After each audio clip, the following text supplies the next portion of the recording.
Welcome back to Markets with May. It is March the 11th, and we have a lot going on today for sure, as per usual, but I'm really excited because we have a special guest, Henry Chien, and he is an old friend of mine who was a long time and incredibly well-regarded analyst in the business service sector, but he has retired and is doing his own thing these days. He's got one book already out on fundamental analysis, and then he's got another book underway. Busy guy, but he is going to hang out with us today. Before we do that, though, because there is just so much going on, we're going to do a little bit of a recap on the markets. The first thing I would say is that, wow, boy, every day is a wild ride, isn't it? I'm going to share my screen here, and while I am doing that, hold on a second, let me put this down. While I'm doing that, I just want to remind everybody that past performance is not indicative of future returns, as per usual. And then you do trade at your own risk. This is probably a lot of great information, but not necessarily investment advice, so to speak. You know, all of the disclosures that exist out there. And so let's get into it a little bit. As you guys know, we always kind of start with, because it's Friday, there's going to be like another week of economic data out there next week. And I really think it's quite dangerous to go into the weekend not hedged. We've got Monday, very low information flow because we are actually now in investor day season, not earnings season. And while there's going to be things that people say in investor day, it's not quite the same as the gigantic moves and catalysts that you'll get overall, the sheer raw number of whammies that you'd get normally in earnings season. So so Monday, I think whatever happens on it will not be, in my opinion, indicative of the rest of the week, because we actually do have some crazy things that are happening. We've got the producer price index, and most importantly, we've got the FOMC announcement on Wednesday, and then we're going to know exactly what happens as relates to the rate increases. Now, one of the things that really bothered me this morning when I was watching CNBC, and that's been bothering me for a while, is how people talk about interest rates.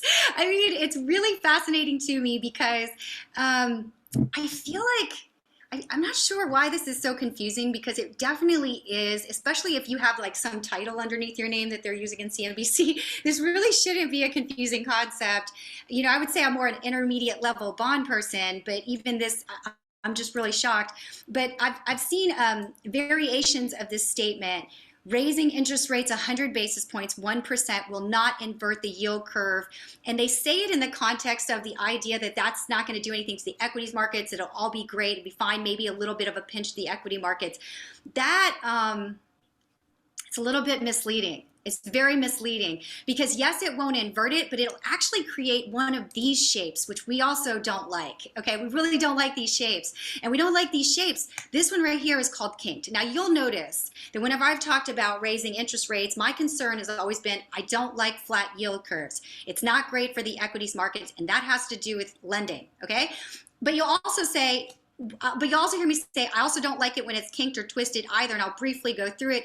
And David has asked me several times, hey May, how are you thinking about it? Like, how are you thinking about how are you thinking about this yield curves? I keep getting this news flow, and I'll say it very briefly. And I know David, salty dog that he is in the industry, probably knows this incredibly well. So he's really just trying to get me to do a proper slide on it. And so that's what this is. And I want you to understand that when you have a yield curve, what it means is that money today, that's why we like the normal yield curve, which this technically isn't normal. That would be normal.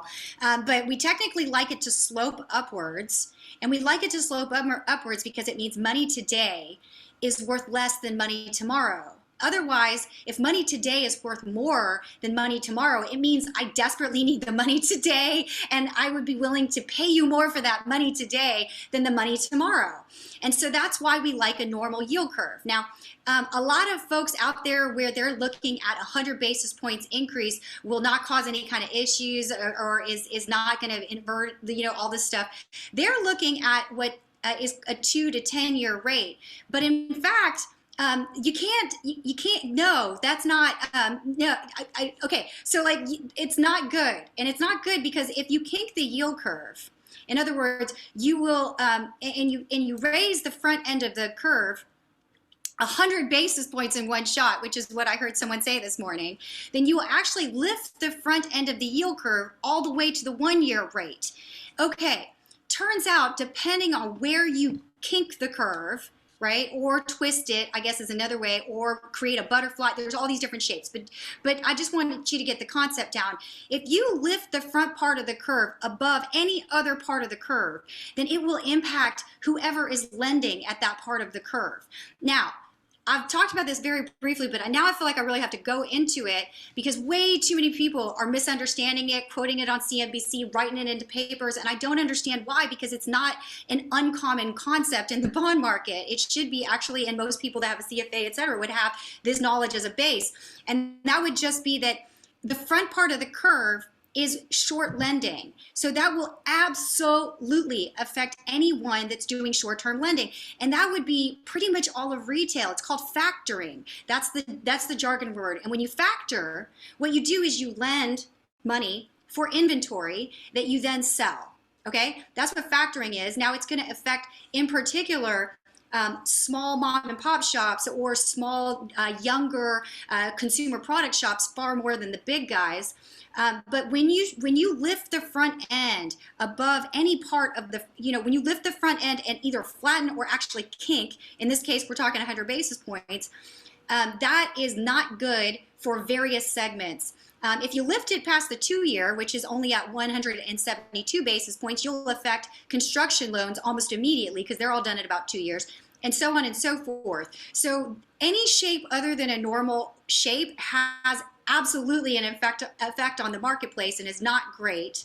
And especially if you've got an inflationary environment, if you're going to lift the front end and impact the ability of retailers to sell into the summer months, that ain't great. So that is, I think, what the Fed is kind of monitoring. It is highly, I mean, if they raise 25 basis points, cool. That puts you just under the 2-month, and you'll probably see the 1-month rate rise up. So you'll get maybe a little bit of flatness and then some movement upwards.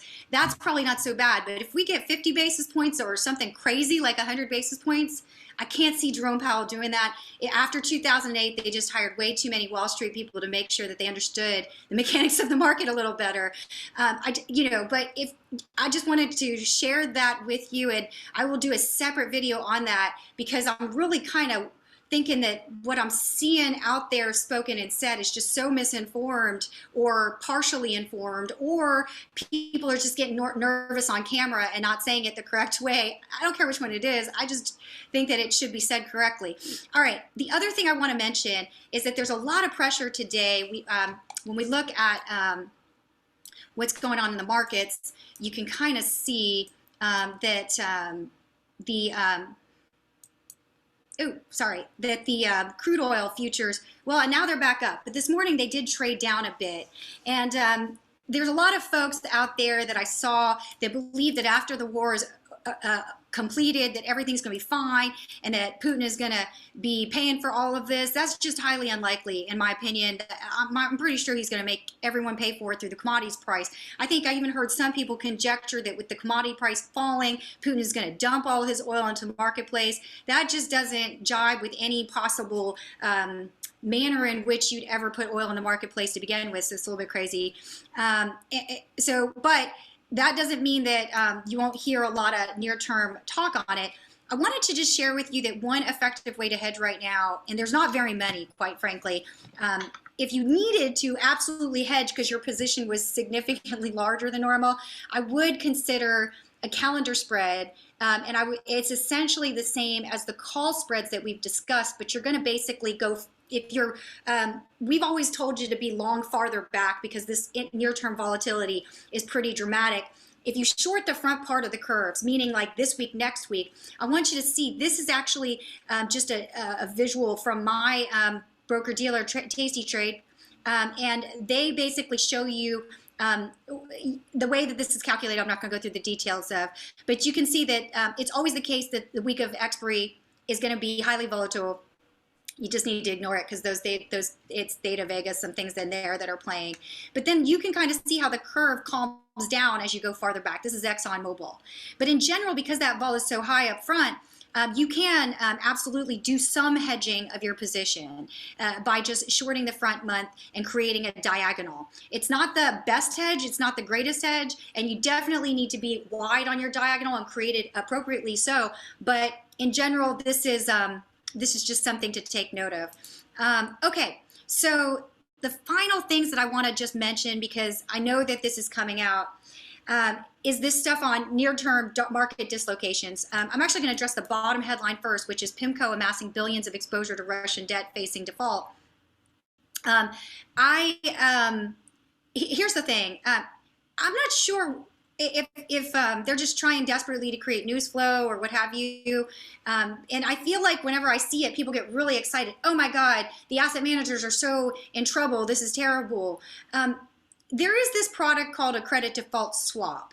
And pretty much even average risk manager at any asset management firm would have started buying those credit default swaps going into the crisis and then doubled down on as many as they could just to hedge out any kind of debt exposure. So I find it highly unlikely that folks would have had this issue in such a size that it would meaningfully be an issue for a broker-dealer. And if you want to look it up on the jargon side, it's CDS, credit default swap, and you can see how that relates to a bond and what its use case is.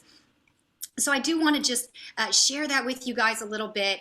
And then on this, Venezuela asks Wall Street to help lift U.S. sanctions on oil so that they can actually pump it and sell it to really the world. This is one of the things that we talked about. It's when, with that, I think a lot of the news flow was so excited about global coordination. And I had mentioned that it's one thing for countries to say a certain thing, it's another thing for them to actually do. And it's another thing for them to actually do because there are weird complications country by country. So just realize that to the extent that people are really suggesting that we can just solve this by everybody kumbaya and starts pumping more oil almost immediately, you don't order oil on Amazon and it just gets delivered via Amazon Prime. You actually got to pump it out. People have to invest. You have to then be allowed to sell it, all those other things. It's not a quick one and done. And we'll talk more about that another day as well, or you can look at some of our past episodes to see how to think about it. What I would say there is if you were,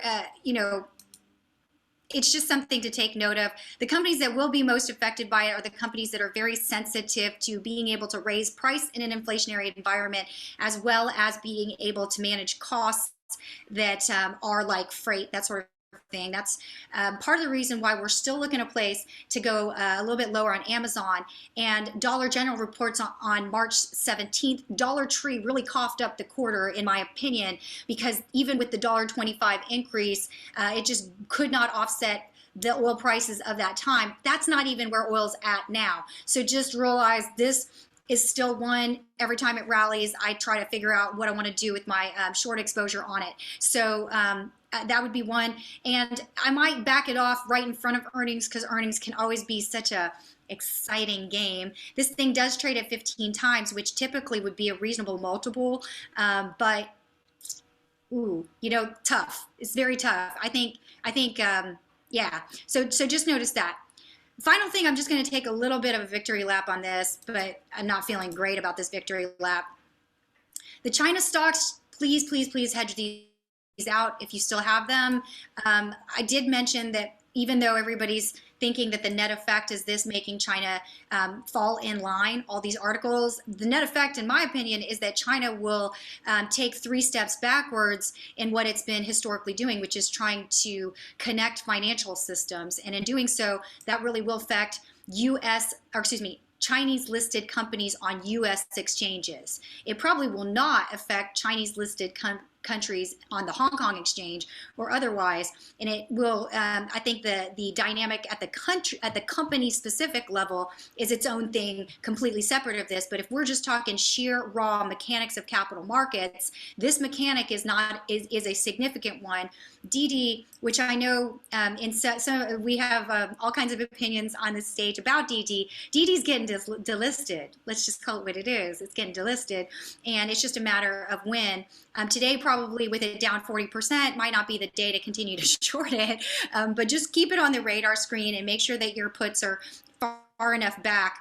BABA probably would be the last one to be delisted, but it's still something to keep on the radar. Down 5% is hard to say because Monday it has limited to no news flow, so you'll be really keeping these more on the radar screen than anything else. And with that, I am going to pause, take a couple questions, and then introduce our very awesome guest. Are there questions on that stuff first? Anyone? Hello? Okay, cool.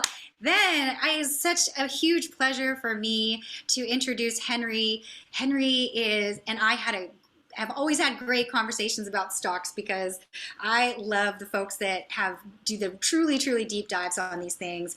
And so he's going to talk about a few that he loves that I think are going to be actually pretty defensive. They might be a little volatile, but they're definitely going to be things that you can put on the radar screen. In some cases, options will make sense. In other cases, they will not. But Henry, do you want to give a little bit of background information on yourself for our viewers? Yeah, sure. Yeah, thanks for having me on. And yeah, great point on the interest rate thing. I mean, like the depression was started with over whatever the short rate being a lot higher, right? And everything going to cash. Not a good time. Yeah, my background. Okay, so I started in like market. I've been in Wall Street like 10 years or so, even though I don't look like it. I eat very healthy.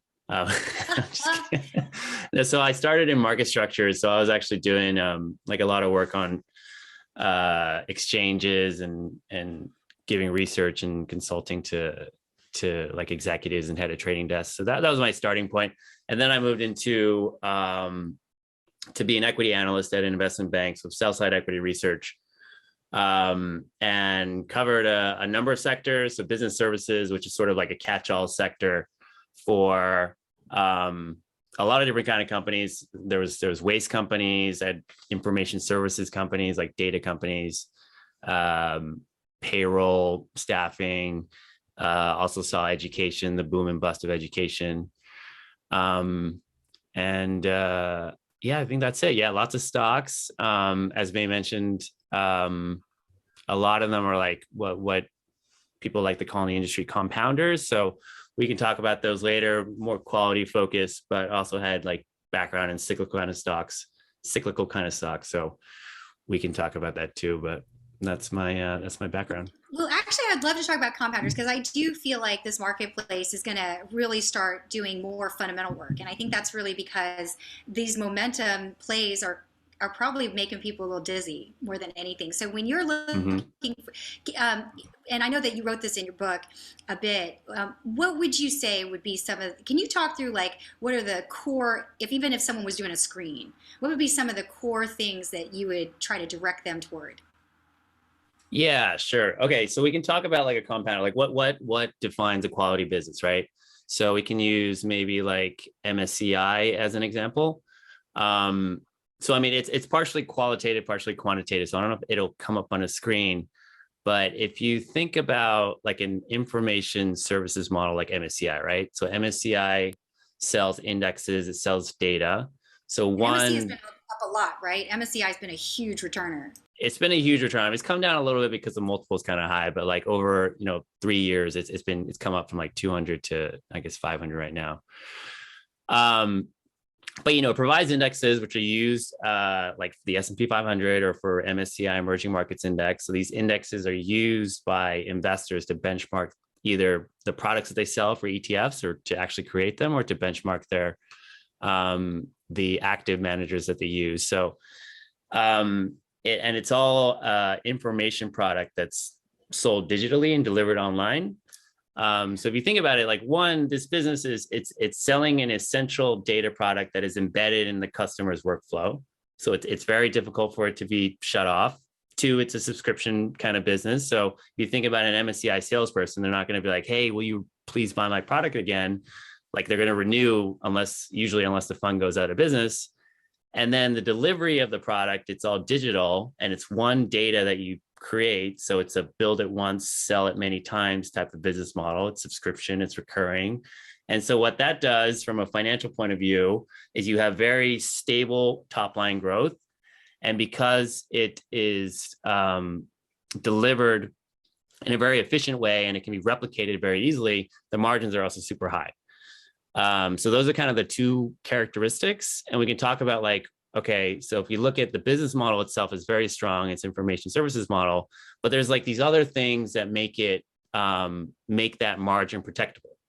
Like no one really switches their indexes that much. Like if you're benchmarked to the MSCI Emerging Markets Index, you're not going to be like, hey, I'm going to switch next year, right? It's there's too many changes, too many products are built off you. So that's one, right? Like it's you kind of dominated a certain market. In MSCI's case, they dominate like the institutional investor market for international stocks. Two, like no one can really go out and make a new index. Like we could, maybe May could, but it's going to be very difficult to replicate that product.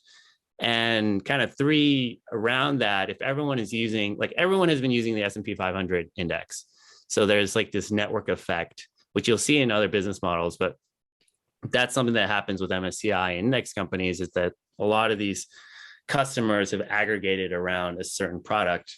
So that makes it like very dispensable. So those are kind of the things that like maybe aren't as talked about that much, but those are really the qualities that you want to look for if you want to find essentially something to just hold on for a very long time. So I'm going to go through some of the jargon terms in there. Sure. So sorry, I might have used some jargon. No, it's okay, it's okay. So if I understood what you're saying, with top line growth, so what we're really talking about is that so the indices that you guys might know, like we've been, or I have been personally shorting the VGK. That's a FTSE index. That's a competitor to MSCI. In other words, so basically here, let's actually share screen real quick to try to. Oops. So if we go, so what he's talking about, and so if I go over here, I know a lot of you guys trade the MSCI China, so we're going to use the MSCI China, right? So this basically iShares is the company, and they pay for the right to call this the MSCI China. And then MSCI does a bunch of stuff on the data side that helps them be able to sell this. So, that licensing fee is based on the fact that you and I love trading it. So the more volume that goes through, the more money they make. And it's not like this is going to disappear tomorrow and they're going to switch it out. They can't. Did I get you right? Am I understanding you correctly on that? Yeah. So, I mean, part of it, it's based off assets. So that's like, a third of the business. But the other part is if there's if there's like a pension fund that is investing in China, maybe not China, but if there's a pension fund that's investing in international markets, they'll have in their investment statement that we're benchmarking our returns or we're creating a portfolio based off the MSCI index. If that makes sense. So like this is a subscription. Yeah, that way they know if they do a good job or a bad job. Yeah. It's like if you had Netflix and you had to watch TV, you would pay for it every month. That's just what MSCI is for a fund. So that's sort of like the first thing in these information services models, like what I like to look for. It's like something you can't really get rid of as a business model is sort of the first step, I think. So when we're looking at these companies, we really want to see how the subscriptions are growing and how that revenue, because it's really sticky for these kind of companies. And then I think the second thing you said, just want to make sure that it's clear for everybody, is the idea that the business, once you make the sale, the volumes, it's almost like a set it and forget it. They don't have to do like a lot of extra work after that. It sounded like, and that is kind of amazing. Like once Netflix hooks you, they hook you for life and they just get revenue from you for the rest of their time. So these kinds of names, I guess it sounds like would be really safe in these kind of crazy times in a lot of ways. Yeah, exactly. And, if you look at the financials, like MSCI's EBITDA margin, which is an operating margin, it's a cash margin. It's over 50%. If you look at index, it's like 70%. So we're talking a business that every $100 that it gets is going to take $70, right? Like even Netflix can't reach that point because they have to pay actors to make movies. But like, as an example, like, May, you mentioned the other day about like PayPal's margins going down a little bit, right? Like, it's like an example, like they don't have that kind of strength that MSCI does in terms of its margin structure. Yeah, MSCI. MSCI, right? Yeah. Get into financial a little bit for you. Go ahead. Sorry. Yeah, no worries. Yeah, I mean, I still haven't found a business that gets 70% margins. I mean, I don't even know how it's like allowable. Gross margins are, yeah, it's 53%. Yeah, gross margins like 90%, stuff like that. It's very high. It's just because you make data and you sell it. It's like a great business. That's why, like in 2021, when I was still on the south side and I was like talking to journalists about this stock, I was like, you got to buy this at any price. So the past year, it's come down a little bit. Yeah. Around like that 2021 mark, it was starting to accelerate. And then I guess everyone got a little too excited. I guess at the end of last year, I think probably because, so I mean, so the one thing about MSCI versus like a S&P Global, maybe not S&P Global, but like say like a CoStar or something like that, is that because MSCI, part of their revenues comes from ETFs, they are exposed to asset prices because they're priced based off like a fee based off the amount of assets that you are. So MSCI, like you can consider like a third of it moves a little bit like the equity market. Do you think that they would ever give a dividend yield, or is that not? They have a dividend, yeah. Yeah, that's the other thing about this business, right? You have to throw so much cash. He gives out, it's not a huge dividend, I guess 0.83.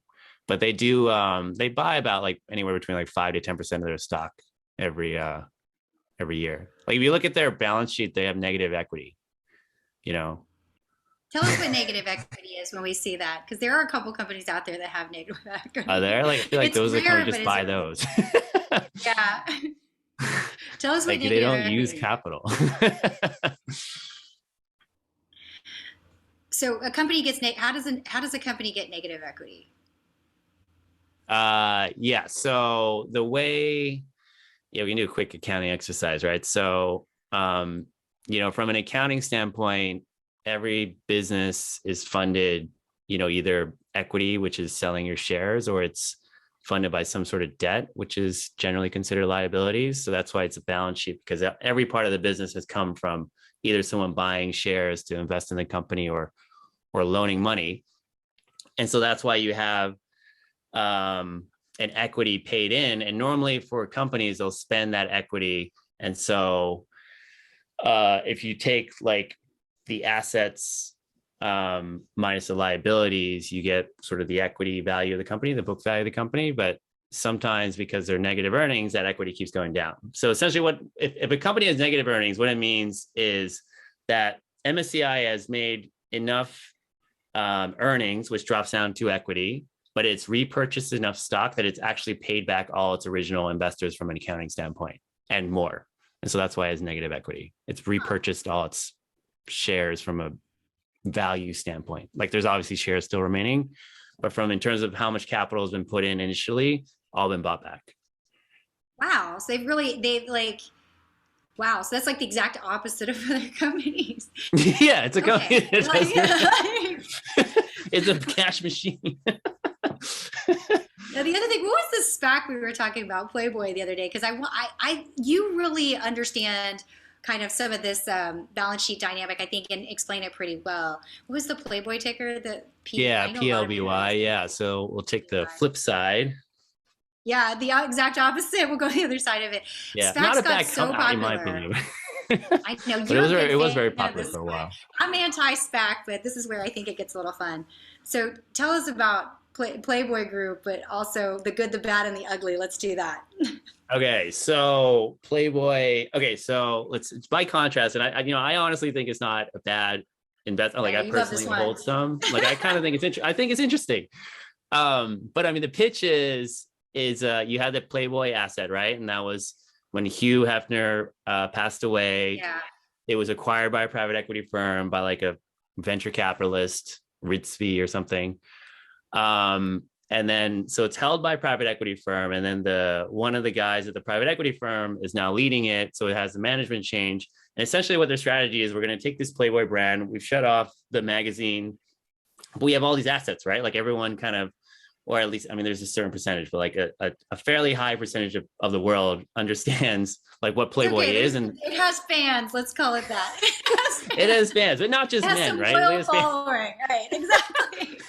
Like there's a they get likes on the social media. yeah, and, you know, like part, but you know, part of the pitch is that this Playboy brand is also like recognizable, not just like to dudes buying the magazine, but like for women and like it's like a positive image or a positive brand. I think. I mean, that's debatable, I guess, depending on the thesis, but essentially they're going to take that asset, and he's using his private equity background. He's buying different smaller consumer brands. And the idea is to put it all under the Playboy label or Playboy brand. So jack up your kind of licensing revenue based off people licensing the Playboy stream. And so this is where the balance sheet comes in. They raised, was it maybe like 600 million in equity capital through a SPAC? SPAC money. So backdoor money. Tell us about the SPAC money. Yeah. So SPAC, I guess if you ever heard about SPACs, essentially how SPACs work is unlike an IPO, which is, you know, you call investment bankers and then you have to go and sell it to like a Fidelity, and then and you kind of have to have someone like me or like a research analyst like really understand it and pitch it and help them sell it to like a Fidelity or a T. Rowe, like really train equity people. A SPAC, you're selling it to me and you, like people on the public. Yeah, me and you now versus me. Yeah, me and you now, right? So it doesn't have as high of a hurdle of quality as an institutional investor, for better or for worse. So the positive is, yeah. So the positive is you get access to like early jerk about it. Sorry.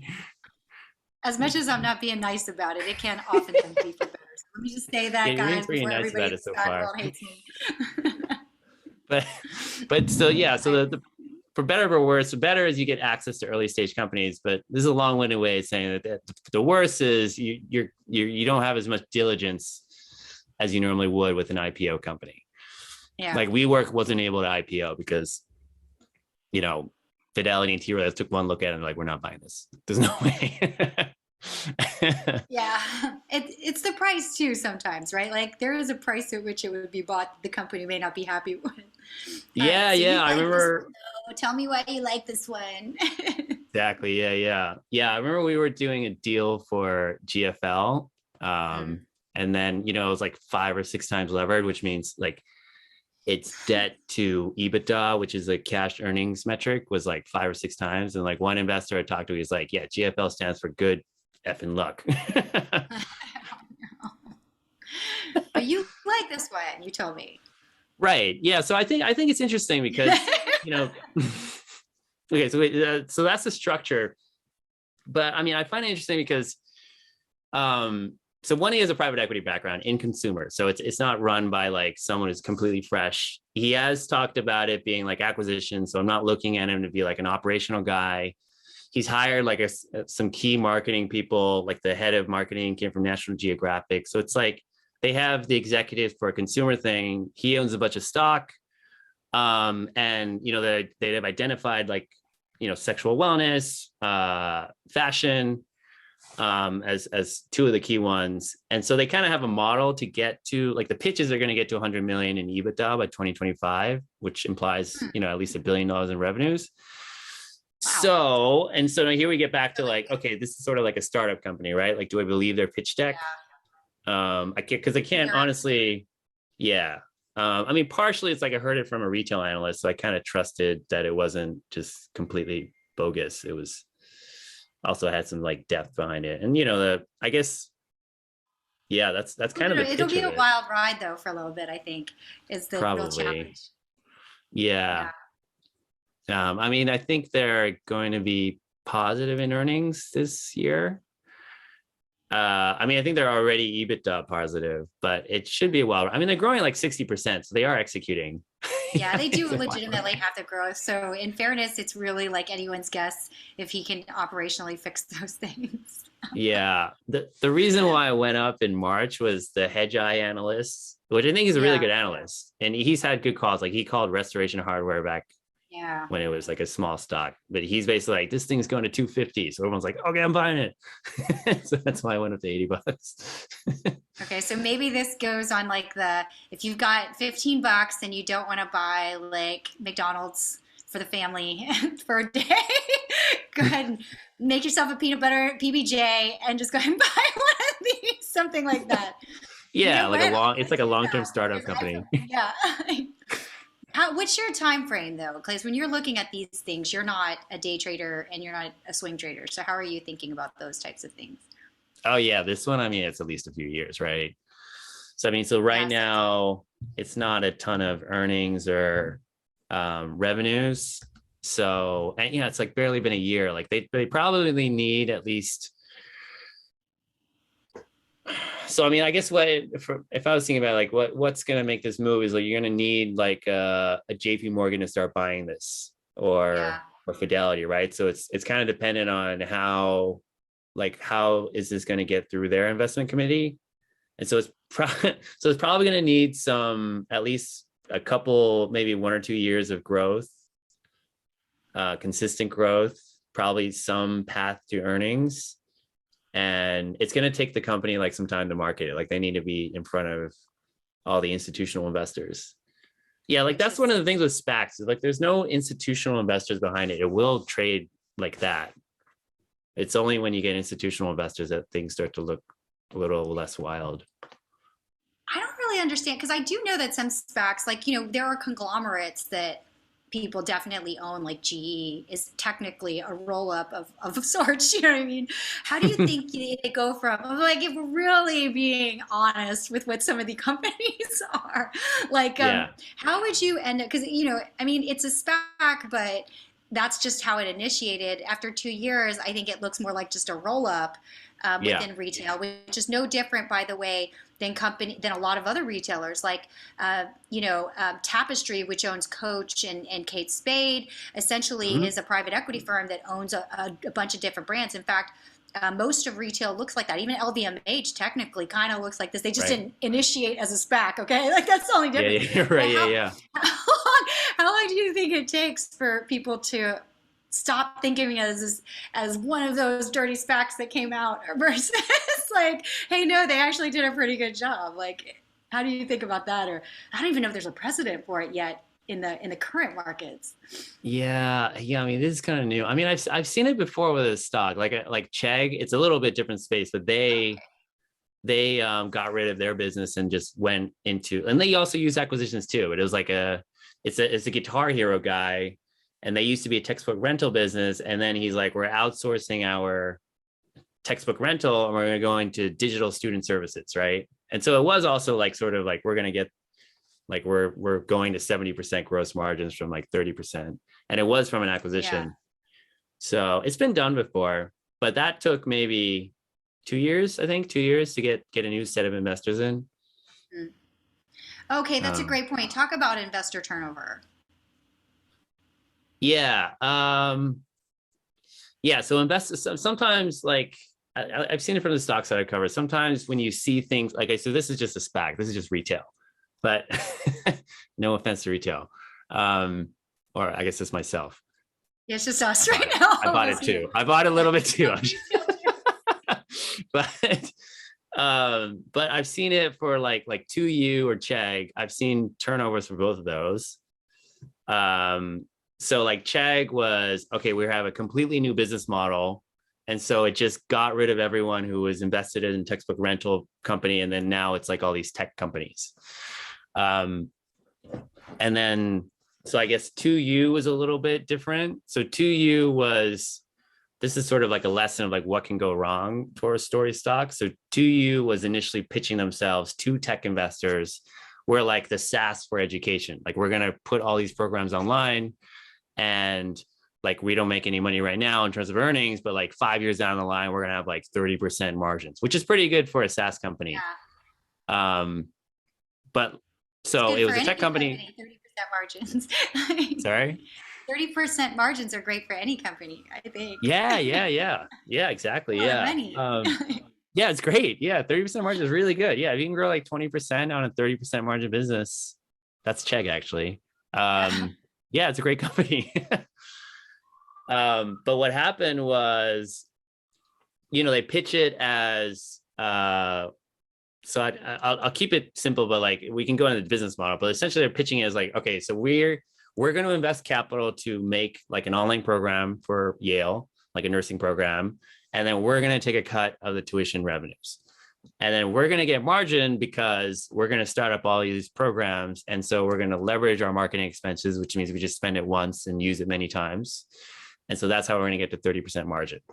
Right. So and then they got like Harvard, they got Yale. And so the stock went to like 30 times revenues or something crazy like that. Now, the problem is if you kind of think about it and you studied it, you think, okay, so a SaaS company or like a Netflix, once they sell you subscription, like you keep doing it over and over and over again, right?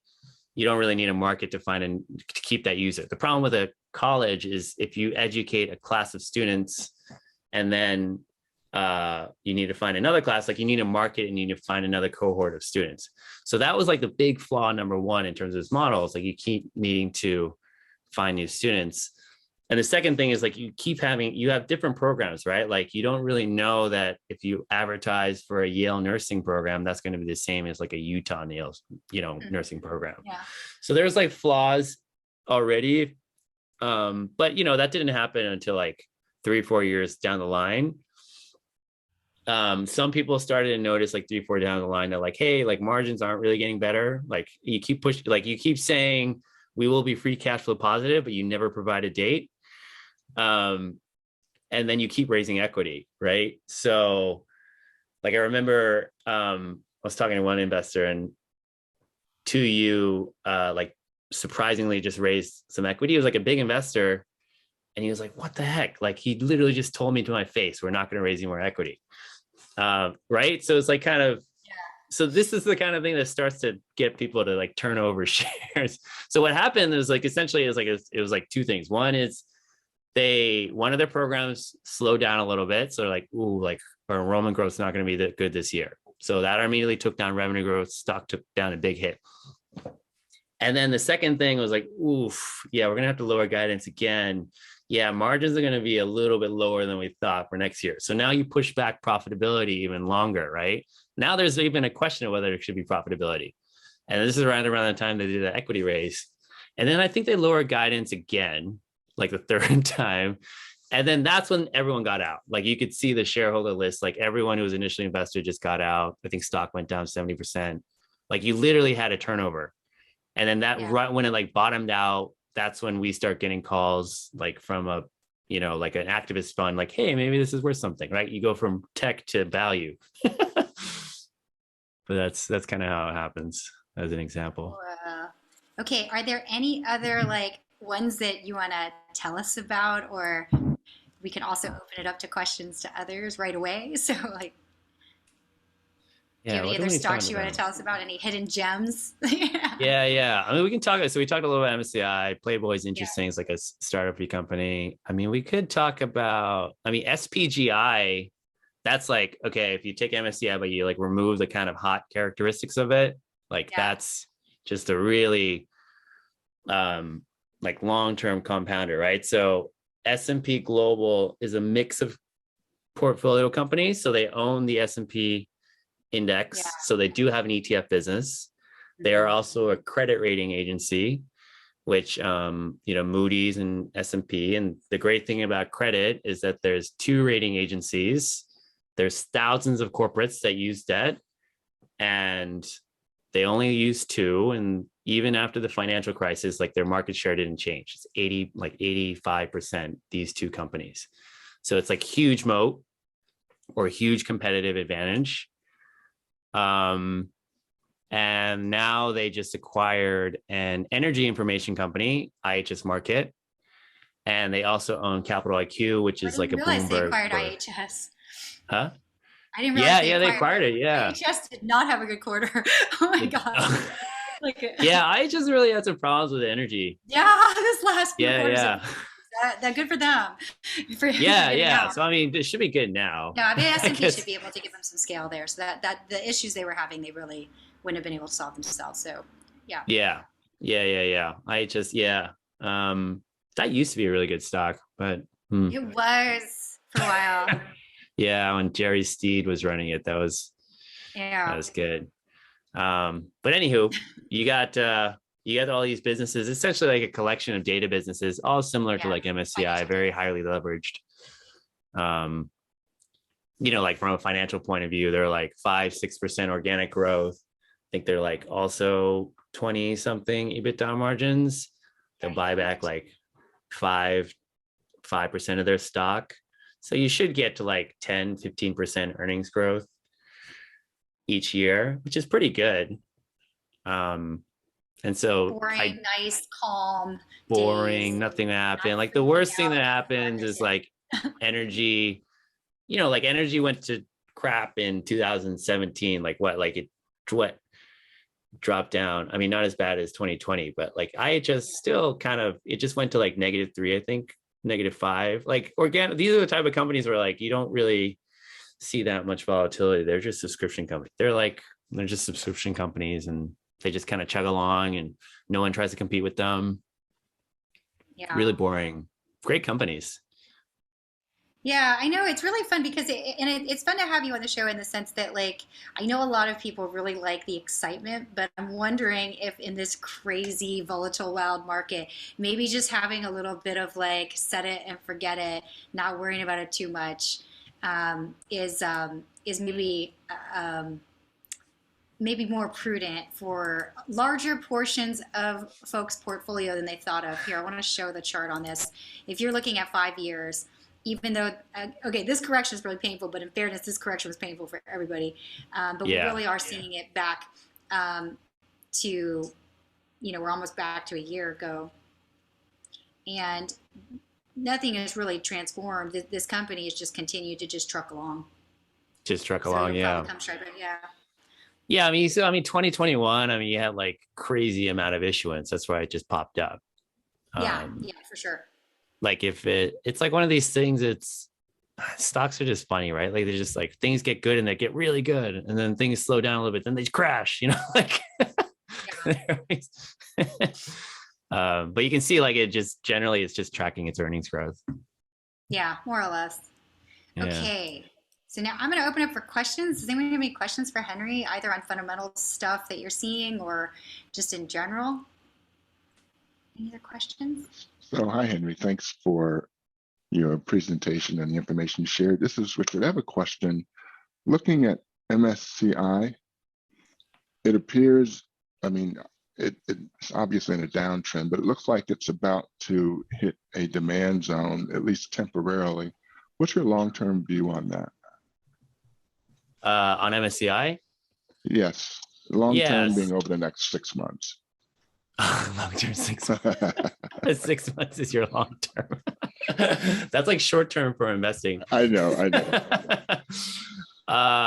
Okay. So we're talking 6 months. So I've got it, I mean, based on what I'm looking at on my chart, I've got it going to about 390, 391 thereabouts before it really finds any significant support. If it doesn't hold here, that's why I'm asking.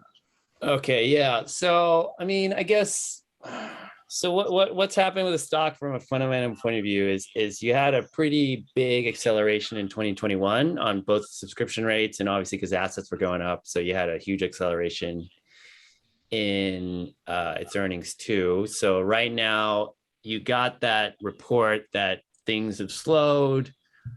So everyone's just kind of waiting for that 2022 guidance update. Yeah, I mean, I think because they're investing a little bit more. So I would say the next 6 months, it'll just kind of hang out. I would guess it'd hang around there a little bit, unless equity markets really come down a lot more.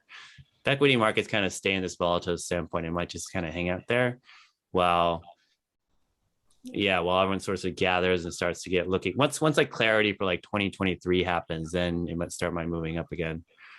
So when do you Sometimes think these that stocks might will like, come in? hmm? When do you think that that might come in, the clarity you're speaking about? Oh, usually by like fall, right? Like for these Okay. companies, because that's when everyone starts to start guessing 2023. Okay. And MSCI, the pattern is like, yeah, you'll have like 1 year growth accelerates, stock does really well, and then maybe 1 year growth slows down a little bit. They're investing a little bit more, stock just kind of bounces around a little bit. So I'm guessing this year maybe the bounce around a little bit, and then it'll come up again towards the end of the year.